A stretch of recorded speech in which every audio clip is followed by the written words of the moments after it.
Wars. Before we start the program, I want to make sure everyone understands that we often talk about OSHA and EPA citations, along with some other regulatory actions from other agencies, legal cases, and criminal activity. Everyone is innocent until proven guilty in a court of law. Proposed fines are exactly that, and they are often litigated, reduced, or vacated. We use available public records, news accounts, and press releases. We cannot warranty or guarantee the details of any of the stories we share, since we are not directly involved with these stories, at least not most of the time. Enjoy the show. This show is brought to you by Safety FM. So, today is June 6th, 2023. This is the anniversary of D-Day. We are going to start out with a moment of silence for all the lives lost on D-Day. We are going to be playing the Star Spangled Banner and the national anthem from Great Britain. Also, in this country, it's the tune "My Country 'Tis of Thee" is more familiar to most of our listeners. So here we go. Moment of silence.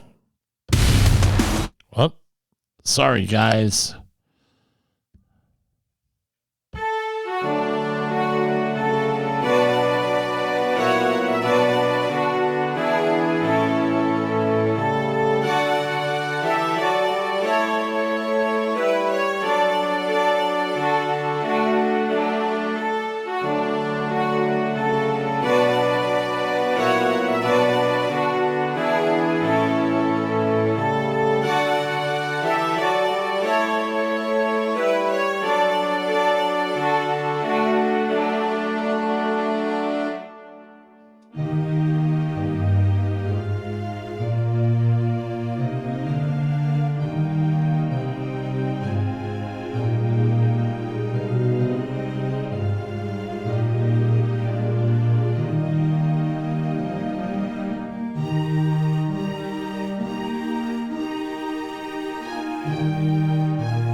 Now on to our regularly scheduled program. Thank you for the moment of silence there.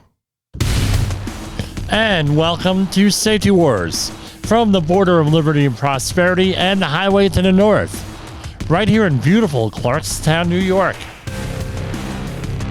We had some computer issues today, some growing pains and everything else, so we are on much later. How's everybody doing tonight? I tell you what, we're going to have this story here. Let me see if I can pull it up right away. This was the talk of the town today. Everybody was talking about it in town.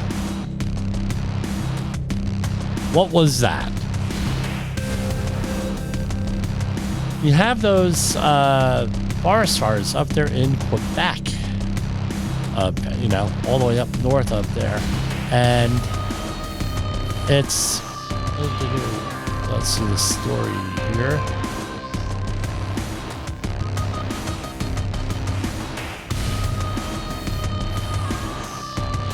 So anyway, we've had these forest fires up in Canada. And as you know, Clarkstown, New York, if you're a regular listener, is right outside New York City in Rockland County. And here is the story right from the New York Times. The Air Quality Index explains what it means and how to stay safe. Hundreds of wildfires across Canada are polluting the air. Those darn Canadians. I'm only joking. Hundreds of wildfires across Canada are polluting the air, making it hazardous for residents to venture outside, leading to air quality alerts in parts of New York, Connecticut, Massachusetts, Vermont, and Minnesota, and I'll add New Jersey. So, somewhere around, I guess it was 10:30 a.m. this morning, I go outside, and what do you know? It's all very hazy, it's very dark, and it's like eerie. It was almost like someone described it as the clouds came down to the ground level, and then the smell came of burning wood. Then the sun was blocked out, and it was orange, and then one minute you see the sun, the next minute you don't see the sun. And that's how it was today. It's hard to believe that fires from about 400 miles away could impact you that much. But it never ceases to surprise me or amaze me, Mother Nature's wrath here, for lack of a better word.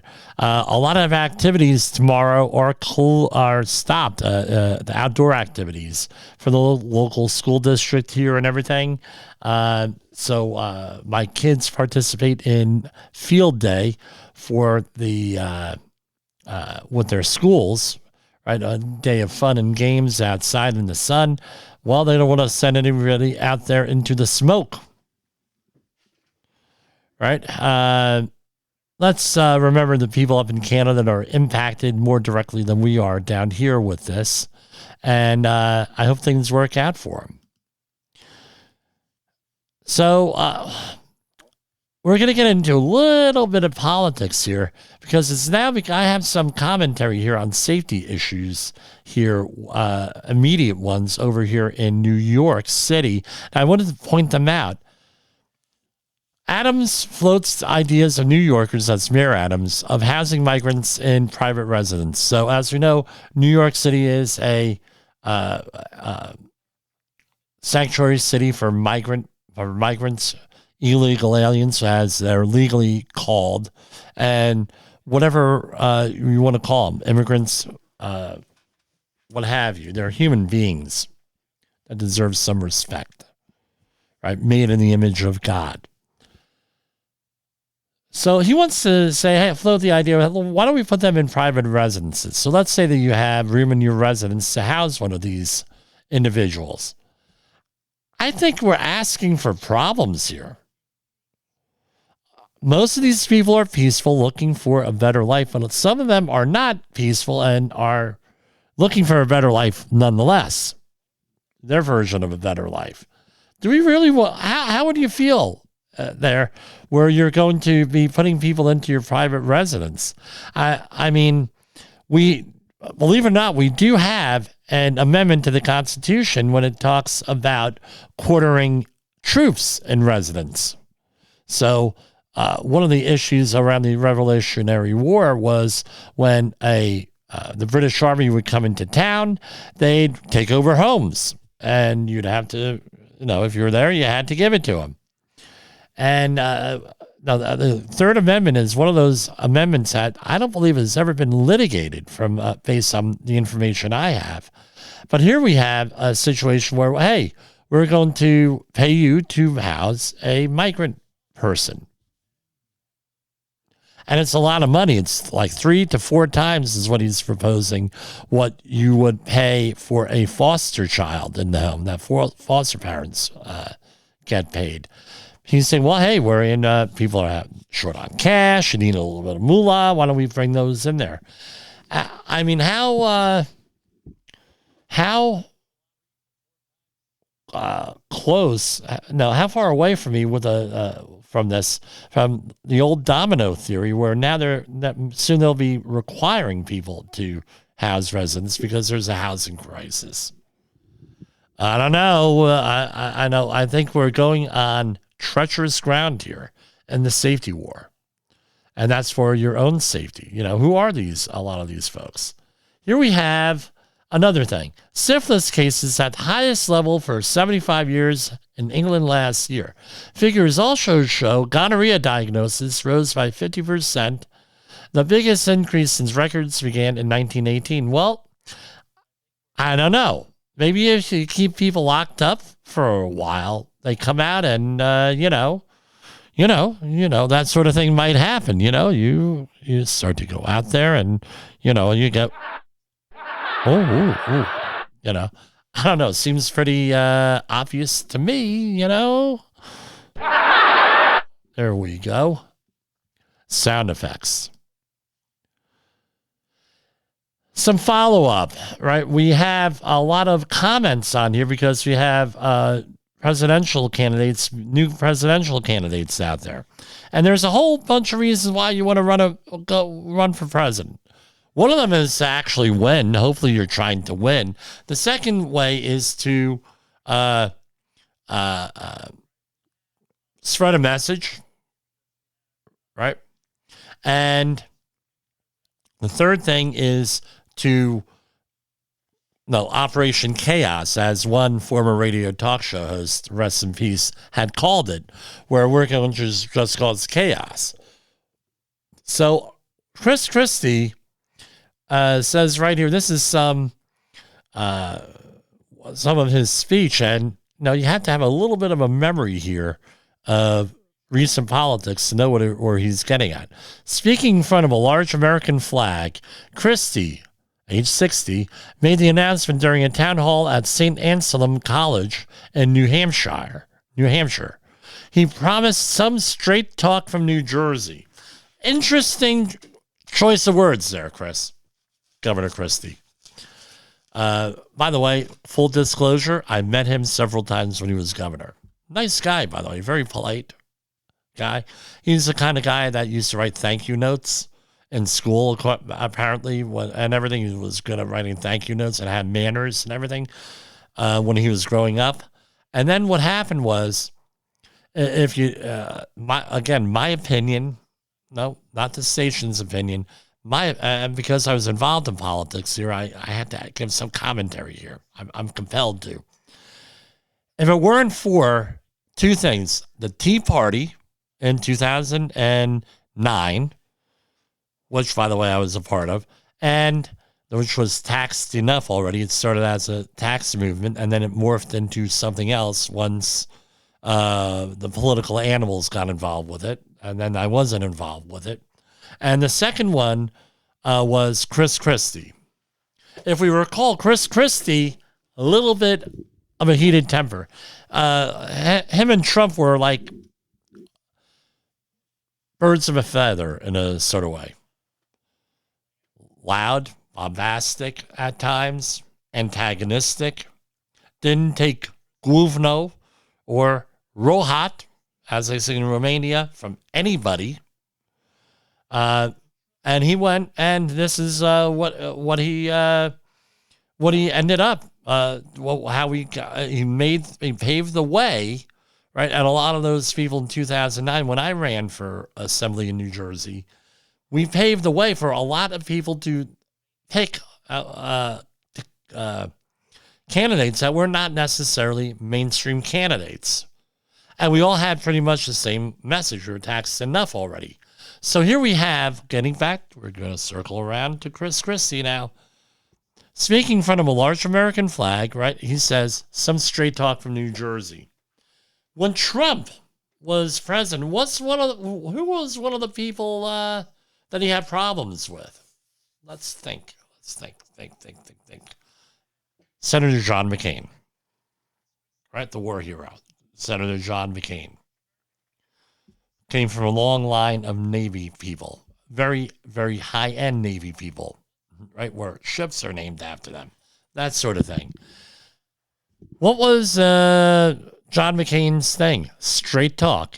When he ran for president and when he was backing candidates, he had the Straight Talk Express. So this was a little bit of a dig into President Trump.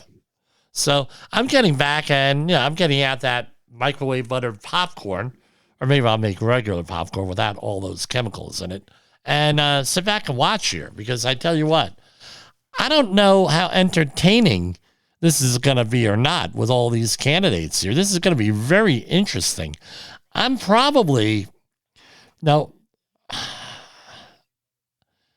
to go out there on a limb.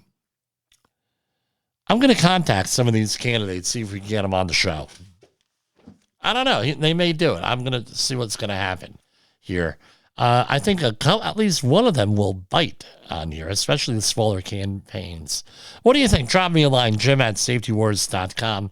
See if we what we can do here. If we can work that Safety Wars magic on them. Because I tell you what, we still got people talking about Lord Moncton. I get contact. Jimmy, I can't believe you got him on. I said, yeah, I got him on. But let's remember, Alan Warford at the Diary of a Bald Man, who was on this network, got some pretty high-end, recently some very high-end people here on here. No, now that I mention it, I got to look. Diary of a Bald Man, Alan Warford. Right, let's see his podcast. Who did he have on recently? It was somebody.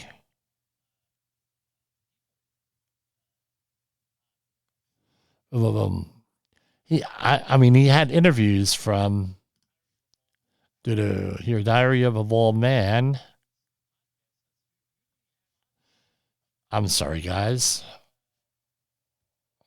Daniel Davison, who was an Olympic bronze medalist, right? He had on Daniel Hughes, another Army medic, right, here. He's had some pretty high-end people on here, well-known in the safety industry and outside the safety industry. So I think, we have high-end people here all the time, especially with some of the A-list podcasts. So maybe we'll go for that. Some follow-up here. We talked last night about Dollar General here. And wouldn't you know it, late this morning, there was another press release. And this came out late yesterday on Dollar General, where they had the same thing, same deal. More fines. More than $21 million in penalties. It's got to be over $22 million now at this rate. It's $22 million.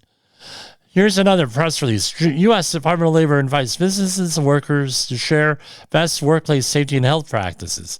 U.S. Department of Labor announced an upcoming listening session with business owners, employers, and workers to collect input on how organizations make health and safety a core value.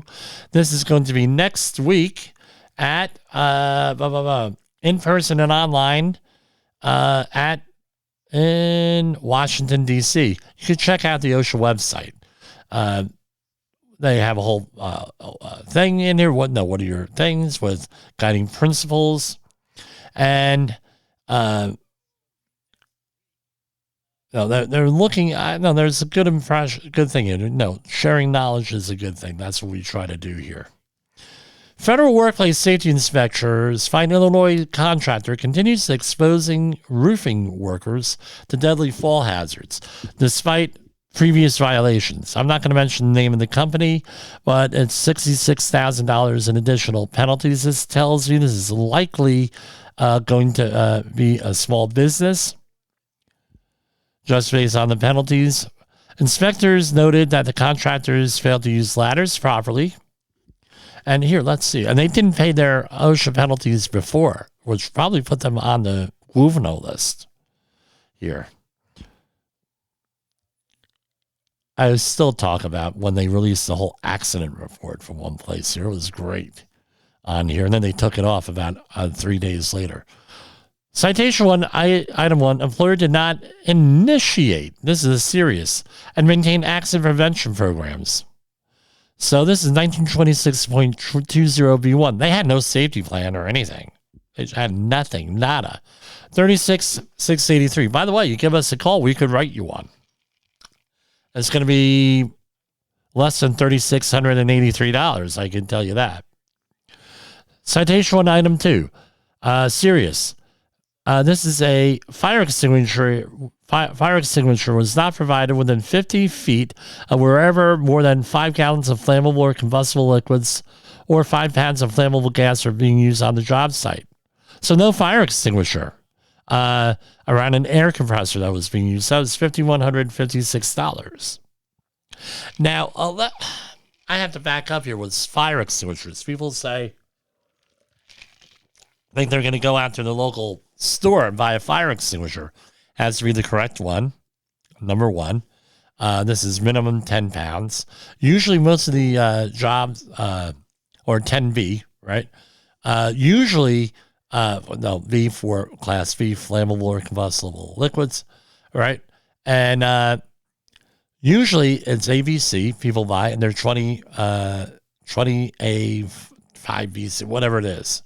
But they're the larger ones. Now, these have to be inspected. There's 2 types of inspections: an annual inspection, or maybe every other year, depending on where you fall into. But it's normally every year where you get a inspection by a state licensed fire official, fire extinguisher inspector. Now, I know a couple of them that I've used. I've taken the class. I've toyed with taking the class again and getting the license. But my understanding, now I know CSPs who have taken this exam and failed it. It ain't an easy exam. One of the reasons is, especially, they don't want a million fire extinguisher inspectors out there. You're asking for a freaking problem. So what do? They make this exam very hard. And guess what? These people make a lot of money doing the fire extinguisher inspections. I don't know with this. If you're at a facility, let's say an oil refinery, where everybody loses the tags, this might be this is like a cottage industry here. Citation 1, item 3. I mean, they're getting like $50 an extinguisher. Companies have 20 extinguishers.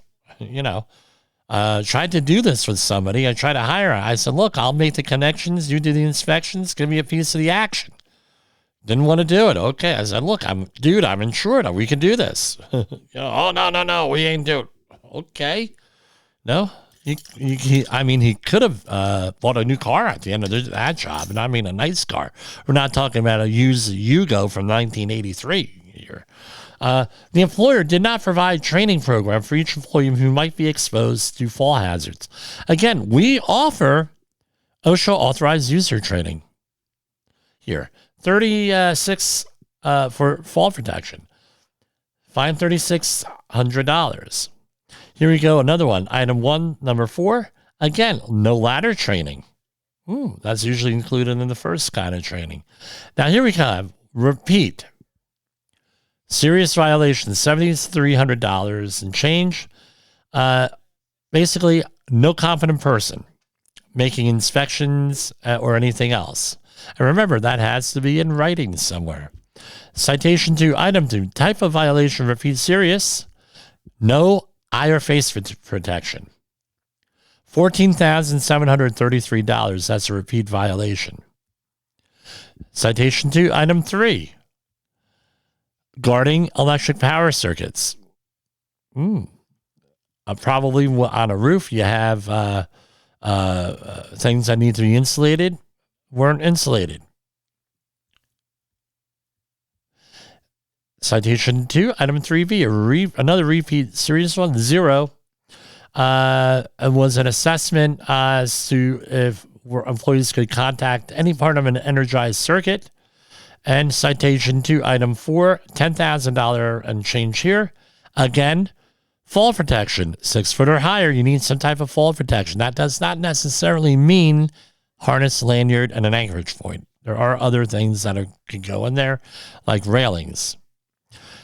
Citation 2, item 5, portable ladders not set up correctly. That is a $7,300 fine. And citation 3, usually we don't get up to citation 3, other than serious. A ladder is not inspected. All right. Again, it has to be in writing. I'm doing that tomorrow for a client. So $77,000 in penalties for basically things that are easily remedied. I mean, I don't get it. I really don't get it. You could go figure it out. Okay. EPA to host ethylene oxide virtual meeting in Henrico on June 20th at 6 p.m.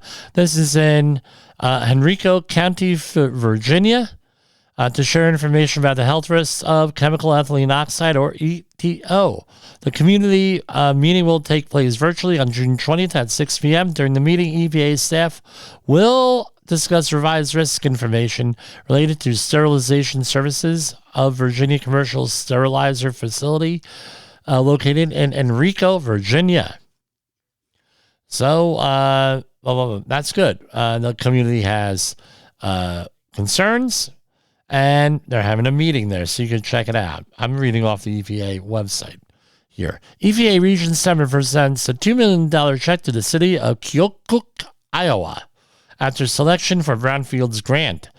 So there was a brownfield site in it's called the Elkham Carbide Brownfield site in Keokuk, Iowa, EPA Region 7, and they were presented with $2 million ceremonial check. I always wondered when I was little.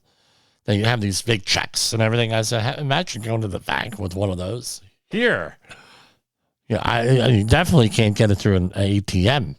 The grant program is funded by the Bipartisan Infrastructure Law. A lot of stuff going in there.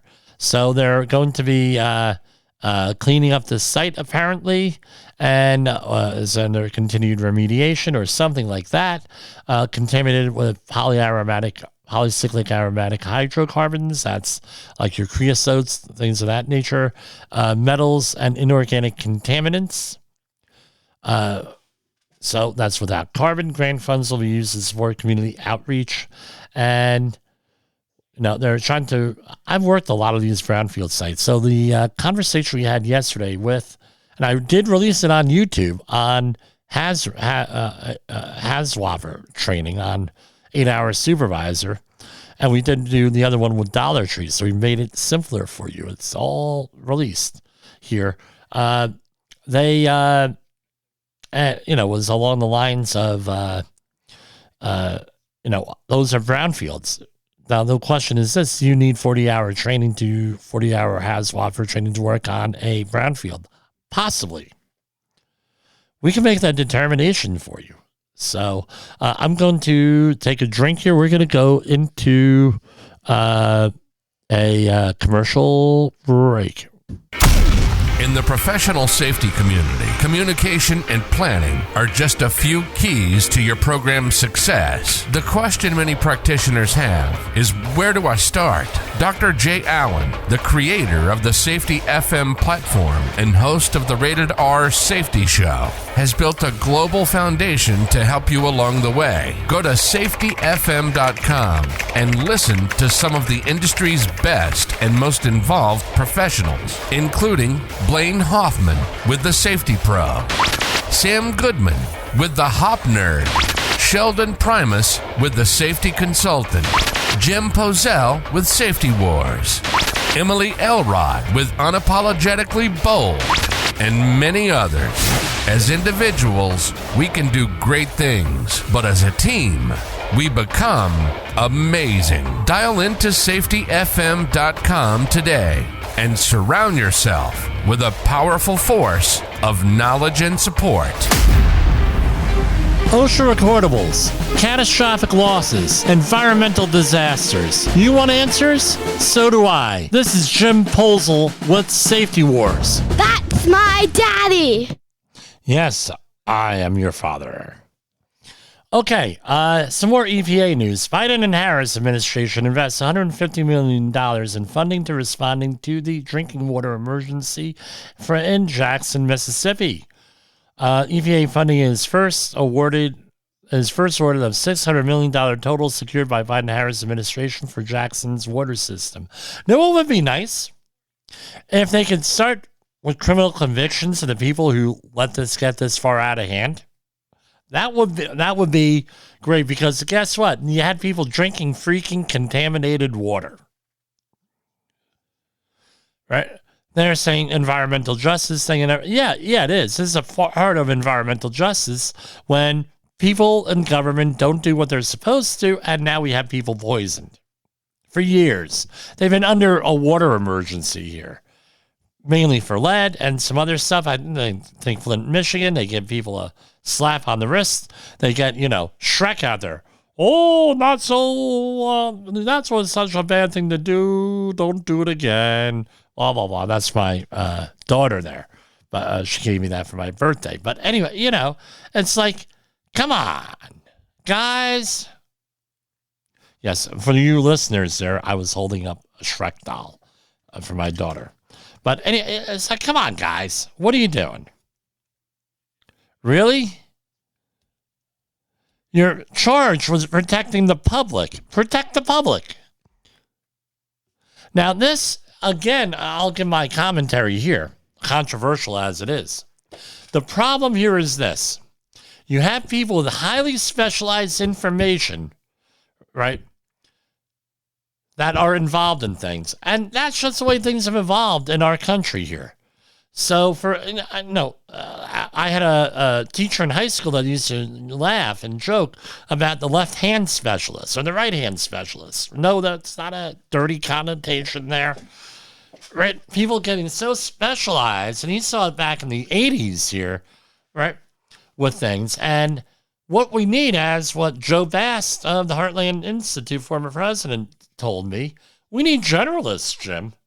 We need people who know about a whole wide range of things, running things in government and outside government.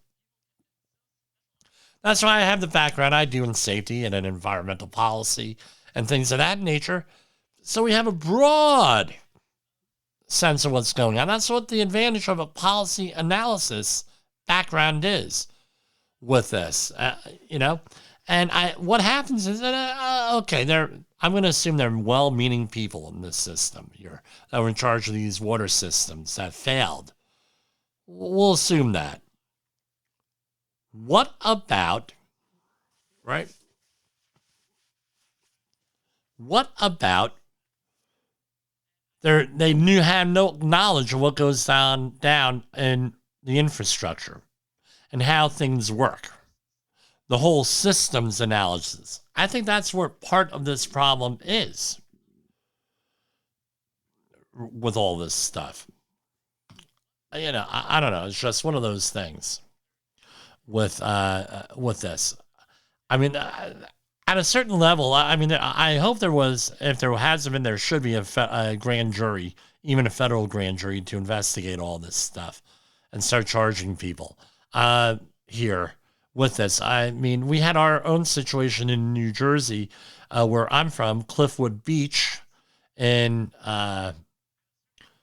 Cliffwood, New Jersey, where and also Sayreville, where they dumped all of this lead stuff from National Lead, which is now being remediated over by the Raritan River. Going, if you've ever been down the shore in New Jersey, quote unquote, down the shore, you went over the Driscoll Bridges if you came from North Jersey, and they backfilled all this land, and they took National Lead was there. They backfilled all these beaches for the lead waste. I remember them doing it in the 70s.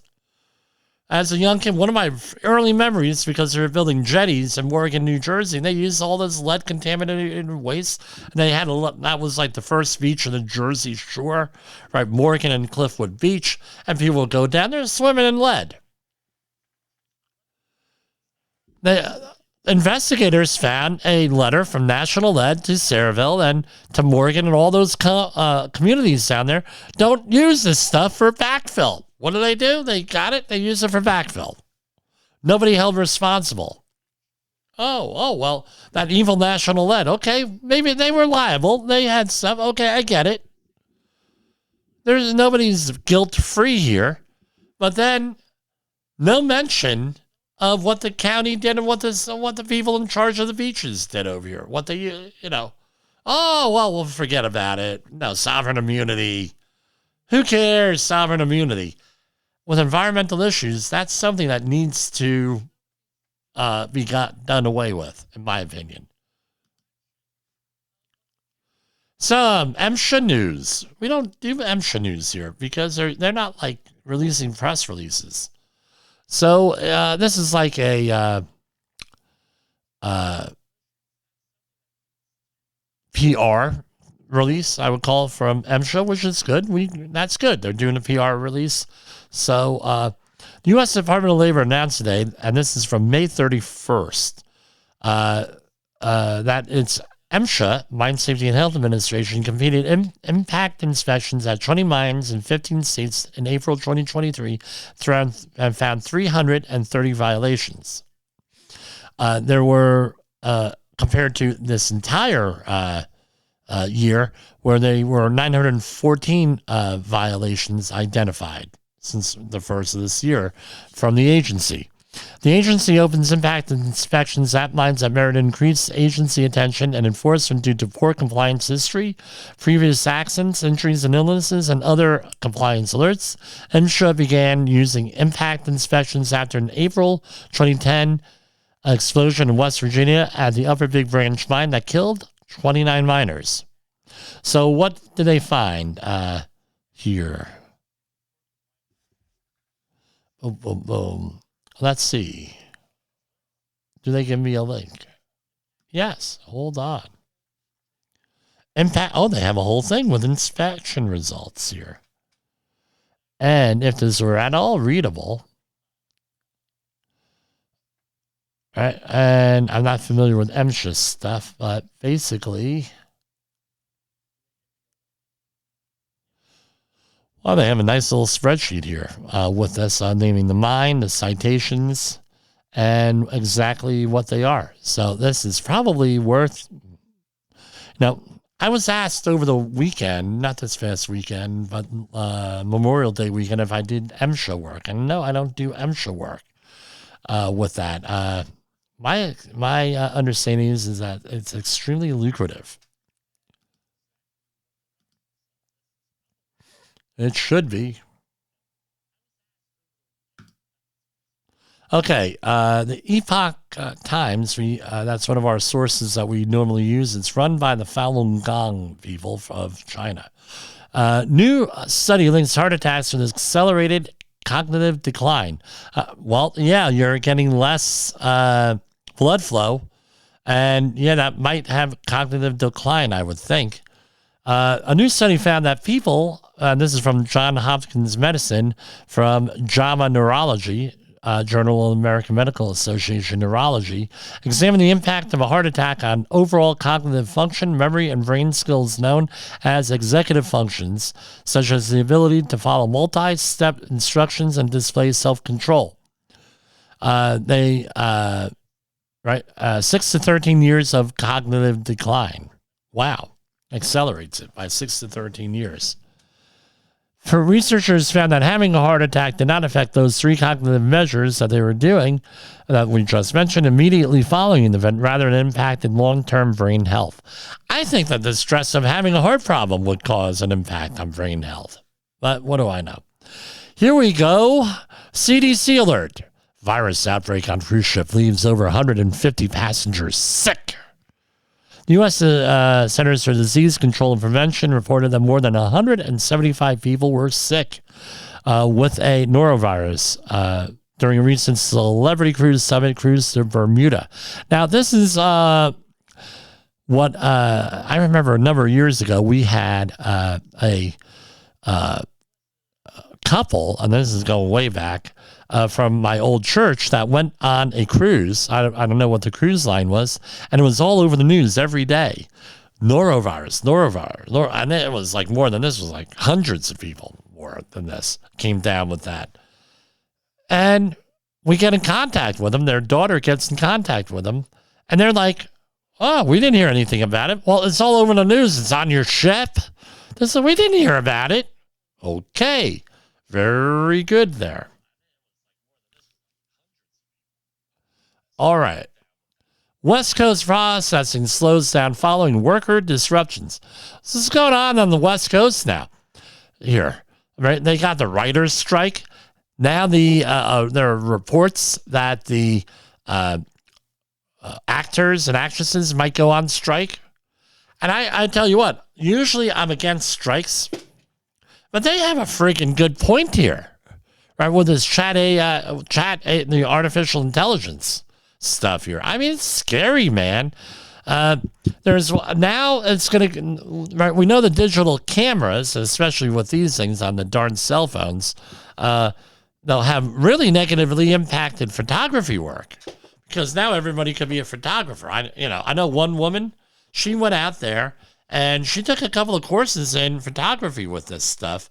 I'll give her a plug. Compassionate Rose Life Coaching, local person here. She and I tell you what, she went to that 1-day class about a winter and a half ago, a year and a half ago, like 2 winters, something once a winter. I don't know. I just said that, and I tell you what. She does one heck of a job with those pictures. You can't tell. Now they have AI out there from Abby Ferry, right? Who was from the Safety Justice League fame, right? She used to be one of the hosts. She put up there a couple of photos of herself with AI that were enhanced with AI, and it did like phenomenal photos of her. And I saw some other things on there. Incredible. So now the West Coast, like I guess if you recall during the pandemic, they had like 50 ships 50 ships out there and, anchored off the coast, and one of them ruptured a pipeline, a big oil spill over there by Santa Barbara. And, now I thought we recovered here, but now guess what? More contract issues. Now the dock workers are going on a strike again. I want to say again. And the last time I think was 2005, and the main thing is wages. So according to the ILWU, their union, right, pointed out that their members. Carriers and terminal operators made a historic $510 billion profit during the pandemic, and continues to post revenues that far exceed pre-pandemic times by billions of dollars. And the union members risked and lost their lives to ensure the grocery shelves were stocked and everything else is out there, and they want to raise. Okay, probably again. With the way things are managed during the pandemic, which, by the way, people were out there for a number of years after the anthrax cleanups and the Ebola situation and SARS and MERS and all these other things that came about and said, no, the pandemics that never came about until 2020. They were screaming about them for years. H1N1 flu and all this, pointed out that, we got to have a plan here. The government's not really set up to respond to this stuff, and we're all ignored. Well, here's more fallout from here. They mismanaged this, right? Let's face it, hindsight being 2020, this is mismanaged. And I can't really, fault people for not being able to anticipate this stuff. Things are mismanaged. This is hindsight being 2020. Okay, let's forgive and forget up to a certain point here. But now we have other issues here with supply chains coming again.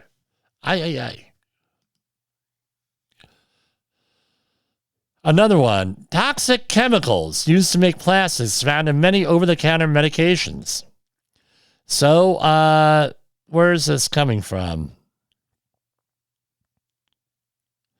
The World Journal of Gastroenterology. There's a lot of stuff in. What's going in there? Hormone disrupting chemicals, phthalates, endocrine disruptors, all in this stuff. And again, FDA is being blamed for this for lack of stringent things. I don't know. Something to keep an eye on, I guess.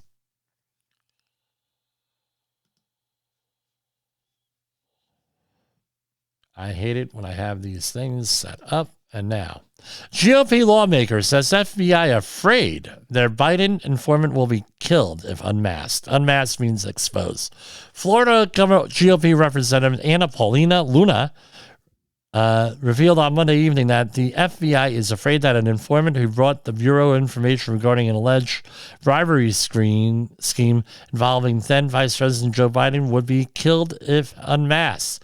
Just left the House oversight. The FBI afraid their informant will be killed if unmasked, based on the info he has brought forward about the Biden family. A whistleblower who has reportedly provided Republicans with evidence alleging Joe Biden, President Biden, was involved in corrupt pay-for-play schemes as vice president, has been frequently used by the FBI since the Obama administration is deemed to be highly credible. As first reported by news outlets, the individual has alleged that the former VP was involved in a criminal bribery scheme with a foreign national and is an FBI confidential human source used by the Bureau in multiple investigative matters dating back to Barack Obama's 2 terms in office. Well, yeah, that, way it is. So, again, we have the story here. Wildfire smoke darkens the skies and triggers air alerts in the Northeast. And companies that embrace social issues have second thoughts. I don't know. I'm hearing a lot of things with this from a lot of companies, a lot of clients that are like, maybe we went too far, because now people were at each other's throats during the pandemic. Now they're more at each other's throats. What's your opinion on that? My opinion is that we treat all people with respect. That's what it comes down to. I had a conversation with my son today and my wife had a conversation with him also, that there are people out there that are trying their best, doing their best. They have all different issues. Let's not add to their stress. Let's treat people with respect. I try to say hello and good morning to pretty much everybody I see on the street. Good morning, hello, good. My mother taught me from a very early age. My mother was worked for Woodbridge Police in Woodbridge, New Jersey. She retired from them as a safety officer. And what's a safety officer? It was a highly trained crossing guard, essentially, for major streets in town. So you would have the crossing guards. The way things are set up in Woodbridge, you would have a crossing guard paid by the Department of Education, the Board of Education, for small side streets, and the police department would train and safety officers, and they were on the police payroll. My mother was also a police matron for many years before they had female police officers became common. They would have a police matron to process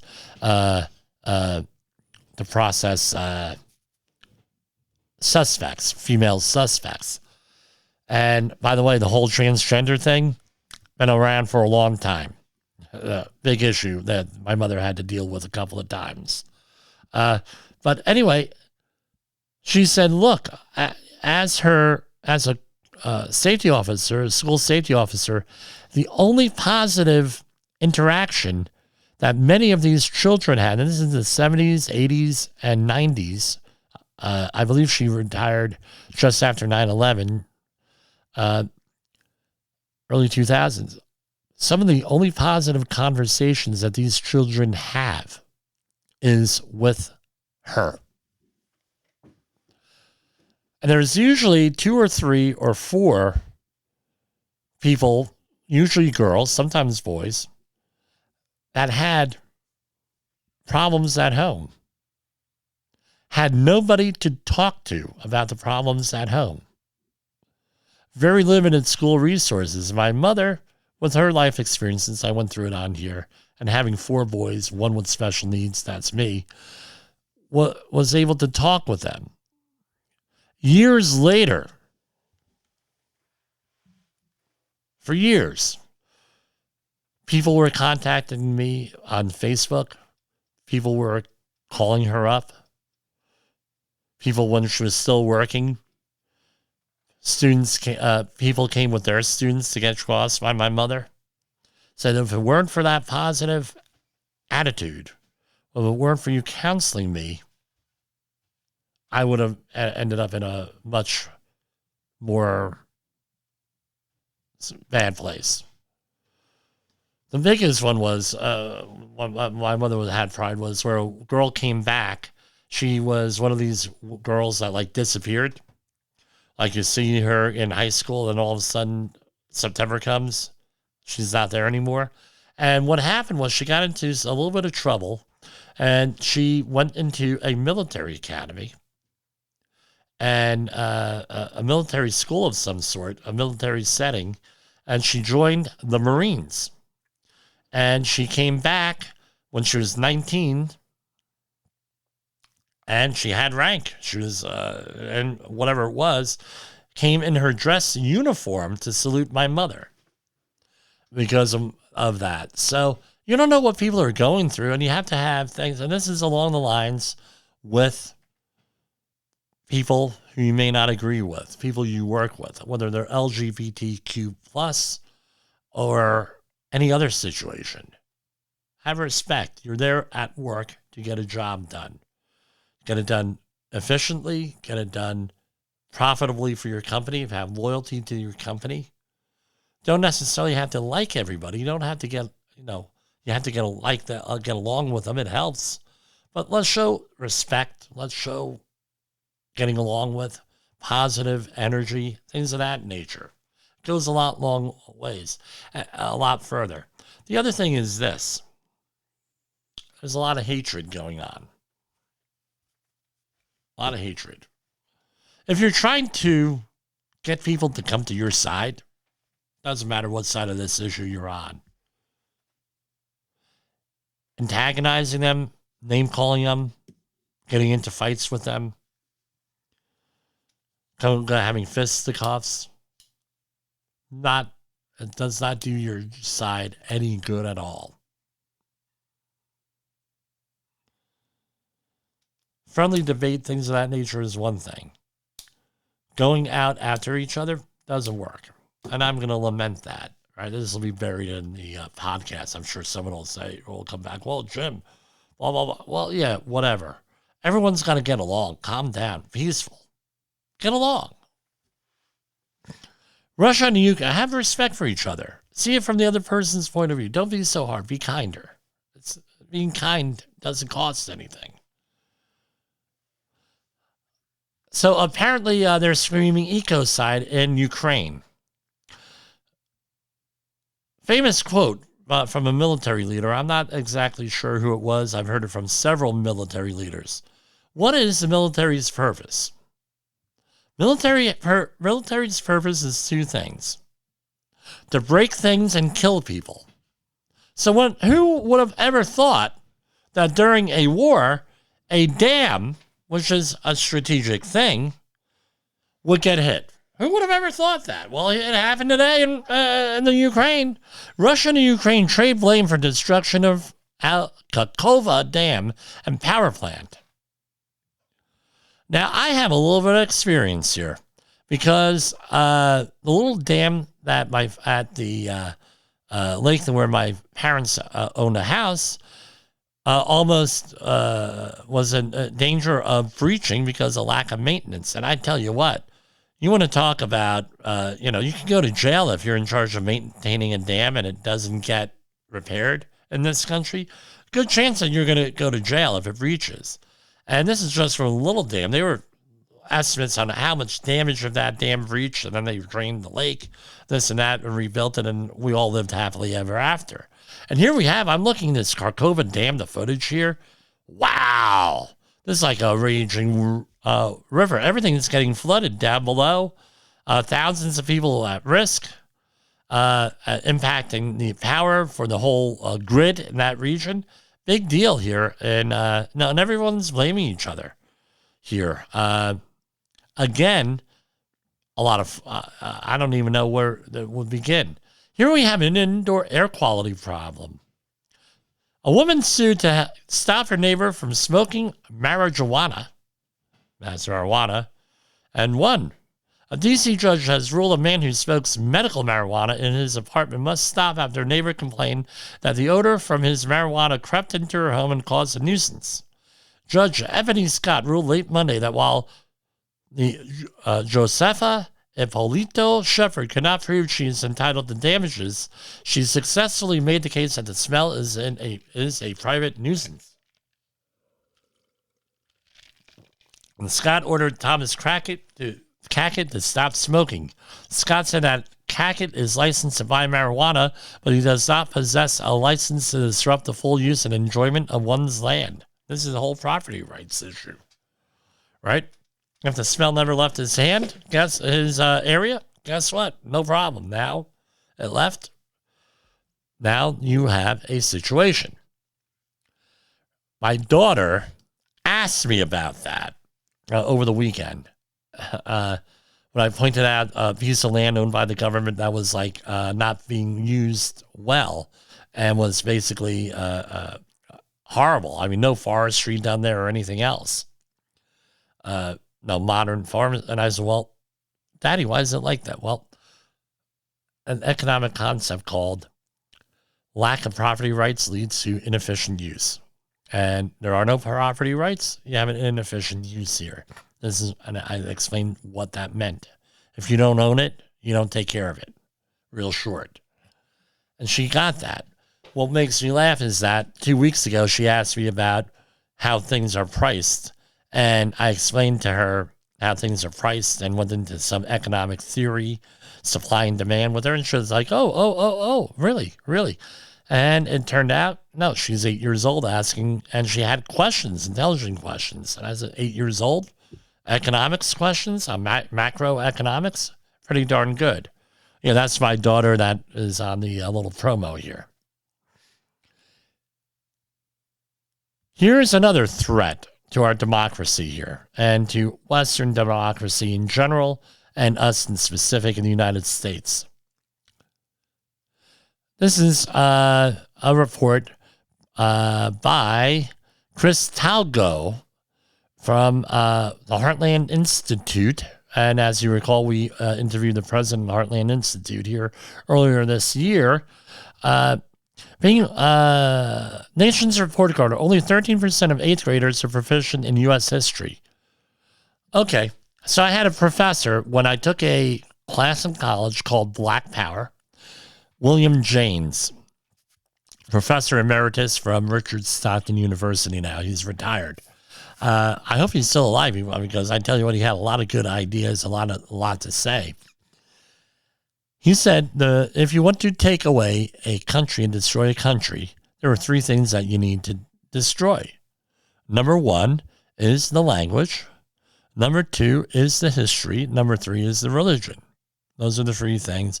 And he also added a 4th one in there, the family. And believe me, this guy was not a Christian, religious, right, holy roller. He teaching a course called Black Power. So here we have, and he posed the question, and this was 1992. Man was way ahead of his time. How does this impact us today? And I said, well, look at what we're doing in this country. In 1992, we had issues with language and things of that nature. Here, is that the same thing being done in the United States? He said, well, that's a very good question. And again, those who don't study history are damned to repeat it. And his context was what happened to the black family, or when they came to this country, the African slaves. 99.9% of them, where everything was destroyed, everything was taken away from them. So here we have a situation that, according to the National Assessment of Educational Progress, the nation's report card, 13% of 8th grade students earned a proficient score in U.S. history. That's taking away a history generationally. Why aren't they using this? Why aren't they learning this? A lot of reasons why. When my father passed away last year, I have a lot to say tonight, right? I'm all amped up. We came across what I believe to be a draft of a history book he was working on in the 1950s. I have it here. And it was all about 30 or 40 pages in handwritten notes. It's a treasure. History interested him. My question is, with 13% of 8th grade students earning a proficient score in U.S. history, why aren't they interested in history? Why is that not important? I'm not going to blame the educators. Maybe some type of different way of going about things to make it history. Why is it important to know history? Right? Lord Acton's admonishment, those who don't know history are damned to repeat it. I believe it was Samuel Clemens, Mark Twain, who said it differently, that history doesn't repeat itself, but it does rhyme. I'm learning as I get older how important it was, those history lessons that we learned, because what I'm finding out is that people are making the same mistakes. They're going down the same road again and again and again. And it's nice to have, right, it's nice to have a history teacher, right? And, you know, what's our impression of history teachers? I got a prop for that. Hold on.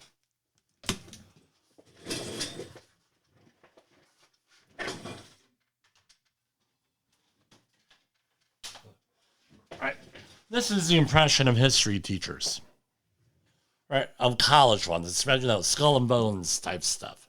They're going to be talking to, no, this is not a real human skull. This is ceramic. And they're talking to it. And you know, this is going to be your student at the end of it, or end of the safety training. They're like a skull, right? Lasts that long.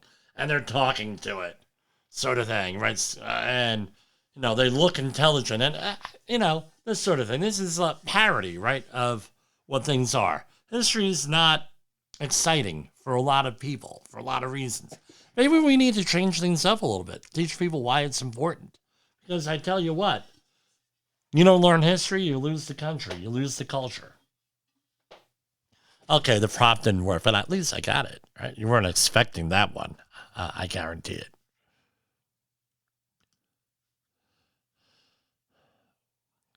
So here we have one from Climate Realism. Biased news study claims Florida strawberry scare as harvests set records. At the top of today's climate search results, promoted by Google News, and this is a story from June 5th, yesterday, is an article by Axios claiming Florida's strawberry industry is threatened by climate change. The article uncritically parrots talking points from a paper published by the activist group, the EDF, Environmental Defense Fund, which raises hundreds of millions of dollars each year promoting false climate scares. Okay, well, this is their view. A look at objective data shows strawberry production in Florida and nationwide set records almost every year as our planet mostly warms. I don't know. Could it be because of better farming techniques? I don't know. I like strawberries. I have them almost every day in very small amounts.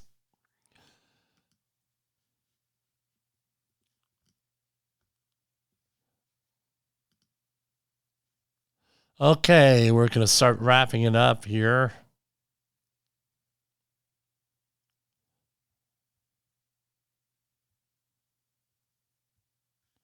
What else do we have here? I don't really have anything else here as far as news. U.S. Army Corps of Engineers revokes permit for Minnesota wine. States threat to downstream tribes' waters. There was a new range copper nickel mine in northeastern Minnesota, popularly known as Polymet, said the permit did not comply with the water quality standards set by the sovereign downstream tribe. Remember, these tribes, that's their own nation. They run their own show with this. The permit does not ensure compliance with water quality requirements of the Fond du Lac Band of Lake Superior, Chippewa. The tribe's reservation on the St. Louis River is downstream from the mine and processing plant near Babbitt and Hoyt Lakes. Okay, good. I mean, you know, they set their own thing. They're their own nation, as they should set their own standards on that, right? Agenda spat and this is from the AP, at UN climate talks as top officials seize chance to ask difficult questions in Dubai. Nations resume talks on tackling global warming Monday with the aim of shaping a deal that might put the world on track to prevent dangerous increases in temperatures, as the UN top climate official called for deep cuts in fossil fuel use. Diplomats began 2-week negotiations in Bonn, Germany, despite failing to agree on a formal agenda because of differences on the topic of reducing greenhouse gas emissions. They're saying the issue lies at the heart of the climate problem, since burning oil, coal, gas, and gas is responsible for most warming that's occurred since pre-industrial times. Simon Steele, I'm not sure how to pronounce it, who heads the UN Climate Office, told the AP in an interview over the weekend that limiting global warming to 1.5 degrees Celsius will require a phase out of fossil fuels. Right now, something many oil-producing countries have pushed back on. Okay, well, let's put it this way. We know that in the United States, the policy is to push fossil fuels until at least 2050. Number one, that's the official thing from the Biden administration, what the internal papers say that are made public, regardless of what they say on the surface, number one. Number two, how much is it going to cost for this 1.5 degree theoretical? And now we've had guests on here who have put out some information that this is a bunch of rohat, as they say in Romania. So here. So how much is this going to cost? Again, there has to be some rational cost-benefit analysis, and I don't think that's being done here. Even if you agree with the narrative that's being foisted on us with this.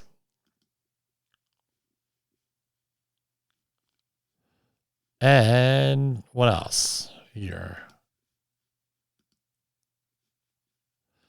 All right, that's all I have. Oh, here you go. Here's one for you. Incompetence driverless cars are wreaking havoc on San Francisco. They ram through loose electrical wires and bring rush hour traffic to grinding to a halt. They tear through a crime scene caution tape and rear-end city buses. Sometimes they even obstruct Muni routes. I don't know what a Muni route is. Right, inconveniencing hundreds of passengers who are simply trying to go home after a long day at work. What is the culprit? Driverless cars. This is an article from The Daily in the technology section by our Ariana Bindman of San Francisco Gate. So,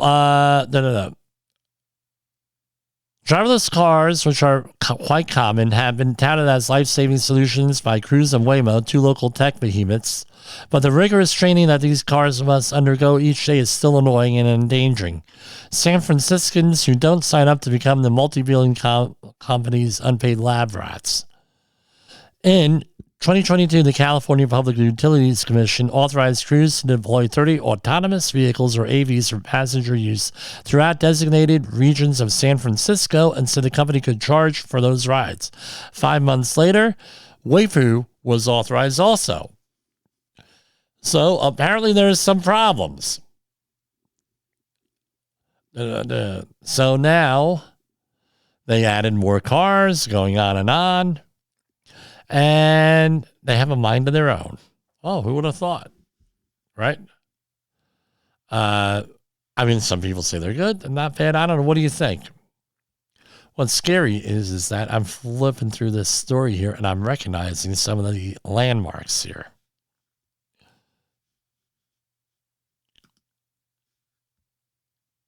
And we got that. Dam collapse, dam blowing up. This is from the dailymail.co.uk. Are we on the verge of vaccinating against cancer? Another promising shot treats two of the deadliest and fastest rising forms of this disease, an early study shows. And that's all I got for you folks. I hope you enjoyed the show tonight. We have a lot of information here.